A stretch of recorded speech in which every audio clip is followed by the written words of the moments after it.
Hello friends, welcome to my YouTube channel. আজি আমি এইটো ভিডিঅ'ত দ্বিঘাত বহুপদৰ শূন্য আৰু সহকৰ মাজৰ সম্পৰ্ক শিকিম। সো মই ইয়াত এটা দ্বিঘাত বহুপদ লিখিছো x² + 7x + 12। না তোমালোকে জানা দ্বিঘাত বহুপদৰ আৰ্হিটো হ'ল ax² + bx + c। এই দ্বিঘাত বহুপদটোত এৰ মান কিমান আছে? সো এৰ মান 1 আছে। x² আগত একো নাই মানে কিমান আছে? 1 আছে। bৰ মান কিমান? bৰ মান 7 আৰু c ৰ মান 12। এতিয়া চোৱা প্ৰথমে আমি দ্বিঘাত বহুপদটোৰ শূন্য দুটা উলিয়াম। সো আমি শূন্য কেনেকৈ উলিয়াও? x² + 7x + 12। দ্বিঘাত বহুপদৰ শূন্য উলিয়াবলৈ হ'লে আমাৰ প্ৰথমে বহুপদটোক শূন্যৰ ইকুৱেল কৰিব লাগিব। এতিয়া চোৱা আমাৰ a পূৰণ c কৰিব লাগিব। a ৰ মান কিমান আছে? 1, c ৰ মান কিমান আছে? 12। মানে ফাৰ্ষ্টৰ সংখ্যা আৰু লাষ্টৰ সংখ্যাটো পূৰণ কৰিব লাগিব। 1 পূৰণ 12 কিমান হয়? 12। মানে 1 12 গুণ 12। এতিয়া আমাৰ চাব লাগিব আৰু এনেকুৱা দুটা সংখ্যা পূৰণ কৰি আমি 12 মিলাব পাৰিম নেকি? পাৰোঁ। সো 3 4 গুণ 12 হয়। 3 4 গুণ 12 হয়। আৰু দুটা সংখ্যা পূৰণ কৰি আমি 12 মিলাব পাৰি নেকি? পাৰি। সো 6 2 গুণ 12 হয়। 6 2 গুণ 12। এতিয়া চোৱা আমাৰ এই দুটা সংখ্যা বা এই দুটা সংখ্যা বা এই দুটা সংখ্যা চাব লাগিব। কি চাব লাগিব? চোৱা এই দুটা সংখ্যা আমি যোগ বা বিয়োগ কৰি মাজৰ সংখ্যাটো মিলাব পাৰোঁ নেকি? মানে 7 মিলাব পাৰোঁ নেকি? বা এই দুটা সংখ্যা আমি যোগ বা বিয়োগ কৰি মাজৰ সংখ্যাটো মিলাব পাৰি নেকি? চাই লোৱা প্ৰথমে আমি এই দুটা সংখ্যা যোগ কৰিম। 1 ৰ লগত 12 যোগ কৰিলে কিমান হয়? 13 হয়। মিলাব লাগে কিমান? 7। মিলা নাই। বিয়োগ কৰিছোঁ 12 ৰ পৰা 1 বিয়োগ কৰিলে কিমান হয়? 11 হয়। মিলাব লাগে 7, 11 হৈছে, নহ'ব এইটো, গতিকে এইটো কেনচেল। এতিয়া 2 নম্বৰটো চোৱা 3 আৰু 4 যোগ কৰিলে কিমান হয়? 7 হয়। গতিকে ইয়াত মিলাব লাগে 7, গতিকে এইটো মিলি গৈছে। মানে আমি 7ৰ ঠাইত কি লিখিব লাগিব? 3 যোগ 4। 7ৰ ঠাইত কি লিখিব লাগিব? 3 যোগ 4। সো x² + 7ৰ ঠাইত আমি কি লিখিম? 3 যোগ 4। 3 + 4 x আছে, x লিখিব লাগিব, +12 = 0। এতিয়া আমাৰ ব্ৰেকেটটো ওপেন কৰিব লাগিব। x² + 3 × x কি হ'ব? 3x + 4 × x কিমান হ'ব? 4x +12 = 0। এতিয়া আমি এইখিনি কেনেকৈ সমাধান কৰিম?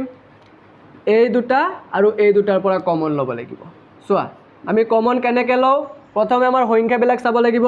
ইয়াত আছে 1, ইয়াত আছে 3, গতিকে সংখ্যা কমন আহিবনে? সংখ্যা কমন নাহে। তাৰপিছত আমি চলক ল'ম। ইয়াত আছে x², ইয়াত আছে x, গতিকে ইয়াতো x আছে, ইয়াতো x আছে, x কমন আহিব। কমন লোৱাৰ পিছত আমাৰ ব্ৰেকেট দিব লাগিব। ব্ৰেকেট দি আমাৰ কি কৰিব লাগিব? এইটোৰ লগত x ৰ লগত কি পূৰণ কৰিলে x² হয়? x ৰ লগত কি পূৰণ কৰিলে x² হয়? তোমালোকে ক'বা x ৰ লগত x পূৰণ কৰিলে x² হয়। এইটো মিলি গ'ল। তাৰপিছত প্লাছ আছে, প্লাছ। এতিয়া চোৱা আকৌ এইটো মিলাব লাগিব। x ৰ লগত কি পূৰণ কৰিলে 3x হয়? x ৰ লগত 3 পূৰণ কৰিলে 3x হয়। তাৰপিছত ইয়াত প্লাছ আছে, প্লাছ চিন দিলোঁ। এতিয়া আকৌ আমাৰ এই দুটাত কমন ল'ব লাগিব। প্ৰথমে আমি সংখ্যা চাম। ইয়াত আছে 4, ইয়াত আছে 12। আমাৰ চাব লাগিব এনেকুৱা কোনো সংখ্যা আছে নেকি যে দুয়োটাত হৰণ যায়? আছে। কি আছে? সেইটো হ'ল 4, গতিকে 4 কমন আহিল। এতিয়া আমি চলক চাম। কি আছে? ইয়াত আছে x, ইয়াত x নাই, গতিকে চলক কমন নাহে। কমন লোৱাৰ পিছত কি কৰিবা? ব্ৰেকেট দিবা। এতিয়া আমাৰ এইটো মিলাব লাগিব। 4ৰ লগত কিমান পূৰণ কৰিলে 4x হয়? 4ৰ লগত x পূৰণ কৰিলে 4x হয়। তাৰপিছত চোৱা প্লাছে, ইয়াত প্লাছ আহিব। এতিয়া চোৱা আকৌ এইটো মিলাব লাগিব। 4ৰ লগত কিমান পূৰণ কৰিলে 12 হয়? 4ৰ লগত 3 পূৰণ কৰিলে 12 হয়। মানে 4 3 গুণ 12, 4 × x 4x, 4 3 গুণ 12। বুজি পাইছা? = 0। এতিয়া চোৱা ব্ৰেকেটত চোৱা, ইয়াতো আছে x + 3, ইয়াতো আছে x + 3, x + 3 এবাৰ লিখিবা। তাৰপিছত ইয়াত চোৱা x আৰু ইয়াত আছে +4, x + 4 ব্ৰেকেট = 0। এতিয়া চোৱা দুটা ব্ৰেকেট আছে। দুটা বস্তুৰ পূৰণফল কেতিয়া 0 হয়? চাই লোৱা। ধৰা হ'ল মই ইয়াত লিখিলোঁ x × y, x × y = 0। এই দুটাৰ পূৰণফল, দুটা বস্তুৰ পূৰণফল কেতিয়া 0 হ'ব? হয় x 0 হ'ব লাগিব, নাইবা y 0 হ'ব লাগিব। বহাই চাওঁ কি হয়।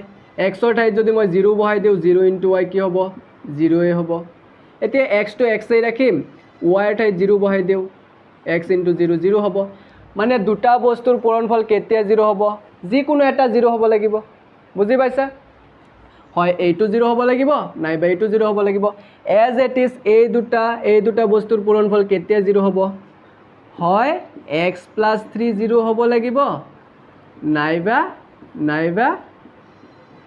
মানে এইটো 0 হ'ব লাগিব নাইবা x + 4 0 হ'ব লাগিব x + 4 0 হ'ব লাগিব এতিয়া চোৱা ইয়াত x ৰ মান কিমান ওলাব x = -3 আৰু ইয়াত x ৰ মান কিমান ওলাব x = -4 আমি জানো দ্বিঘাত বহুপদৰ খুব বেছি দুটা শূন্য থাকে গতিকে এই দ্বিঘাত বহুপদটোৰ আমি দুটা শূন্য পালো এটা হ'ল -3 এটা হ'ল -4 গতিকে মই শূন্য দুটা লিখি দি আছো এই বহুপদটোৰ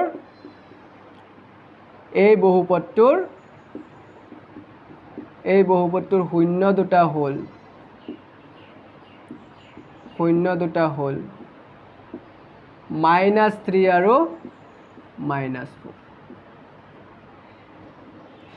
এইখিনিলৈকে বুজি পাইছা এইখিনিলৈকে নোট কৰি লোৱা এতিয়া আমি শূন্য আৰু সহকৰ মাজৰ সম্পৰ্কটো শিকিম সো শূন্য দুটা আমি কি পাইছিলো -3 আৰু -4 প্ৰথমে আমি এই শূন্য দুটা যোগ কৰিম সো -3 ৰ লগত -4 যোগ কৰিলে কিমান হয় সো -3 প্লাসে মাইনাসে -4 এইটো কিমান হৈ যাব -7 এতিয়া শূন্য দুটা পূৰণ কৰিম সো -3 ৰ লগত পূৰণ কৰিম -4 পূৰণ কৰিলে কিমান হ'ব 12 হ'ব সো 3 4 গুণ 12 মাইনাসে মাইনাসে প্লাস আমি শূন্য দুটাৰ যোগফল পালো -7 আৰু শূন্য দুটাৰ পূৰণফল পালো 12 এতিয়া চোৱা শূন্য দুটাৰ যোগফল -7 আৰু শূন্য দুটাৰ পূৰণফল 12 আমি এইখিনি নকৰাকে ডাইৰেক্ট বহুপদটোৰ পৰা উলিয়াব পাৰো এই বহুপদটোৰ পৰা আমি ডাইৰেক্টলি শূন্য দুটাৰ যোগফল -7 আৰু শূন্য দুটাৰ পূৰণফল 12 উলিয়াব পাৰো MCQ আহিব পাৰে যে এনেকৈ এটা বহুপদ দিয়া থাকিব আৰু সুধিব এই বহুপদটোৰ শূন্য দুটাৰ যোগফল কিমান হ'ব তেতিয়াতো এই গোটেইখিনি কৰি থাকিলে নহব বুজি পাইছা গতিকে এই বহুপদটোৰ পৰা ডাইৰেক্টলি শূন্য দুটাৰ যোগফল উলিওৱাৰ সূত্ৰটো হ'ল চাই লোৱা শূন্য দুটাৰ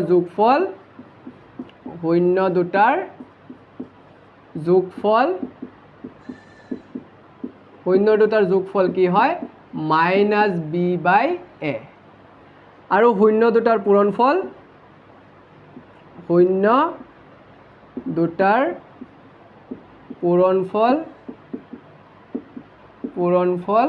equal c/a এতিয়া সো আমি এইটো সূত্ৰ এপ্লাই কৰি শূন্য দুটাৰ যোগফল -7 উলিয়াম আৰু শূন্য দুটাৰ পূৰণফল 12 উলিয়াম আৰু এইটো ডাইৰেক্ট বহুপদটোৰ পৰা চাই লোৱা শূন্য দুটাৰ যোগফল কি হয় -b/a সো বহুপদটোত b ৰ মান কিমান মাইনাস আছে মাইনাস দিলো বহুপদটোত b ৰ মান কিমান 7 এৰ মান কিমান এৰ মান চোৱা 1 এৰ মান 1 গতিকে -7/1 মানে কি হ'ব -7 হ'ব বুজি পাইছা এইটো আৰু শূন্য দুটাৰ পূৰণফল বহুপদটোত চোৱা c ৰ মান কিমান 12 বহুপদটোত চোৱা এৰ মান কিমান এৰ মান 1 গতিকে এইটো হ'ব 12/1 মানে 12 এতিয়া সো আমি ডাইৰেক্টলি এইখিনি নকৰাকে আমি বহুপদটোৰ পৰা ডাইৰেক্টলি শূন্য দুটাৰ যোগফল -7 পালো আৰু শূন্য দুটাৰ পূৰণফল 12 পালো বুজি পাইছা এইটোৱে হ'ল দ্বিঘাত বহুপদৰ শূন্য আৰু সহকৰ মাজৰ সম্পৰ্ক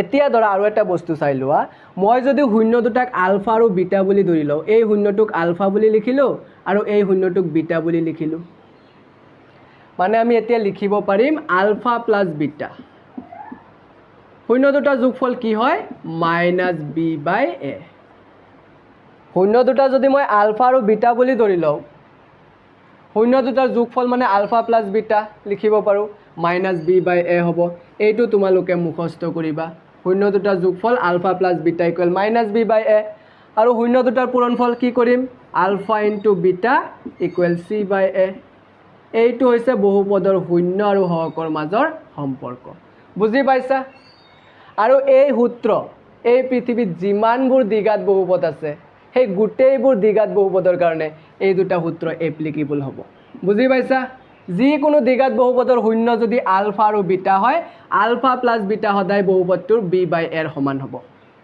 শূন্য যিকোনো হ'ব পাৰে -3 আৰু -4 হ'ব এনেকুৱাতো কোনো কথা নাই বেলেগ শূন্য হ'ব পাৰে সেইকাৰণে মই আলফা আৰু বিটা বুলি লিখিছোঁ আলফা যিকোনো হ'ব পাৰে বিটা যিকোনো হ'ব পাৰে মানে যিকোনো দ্বিঘাত বহুপদৰ শূন্য দুটাৰ যোগফল সদায় -b/a আৰু শূন্য দুটাৰ পূৰণফল c/a বুজি পাইছা এইখিনিলৈকে যদি বুজি পাইছা ভিডিঅ'টো লাইক কমেণ্ট আৰু শ্বেয়াৰ কৰি দিবা থেংক ইউ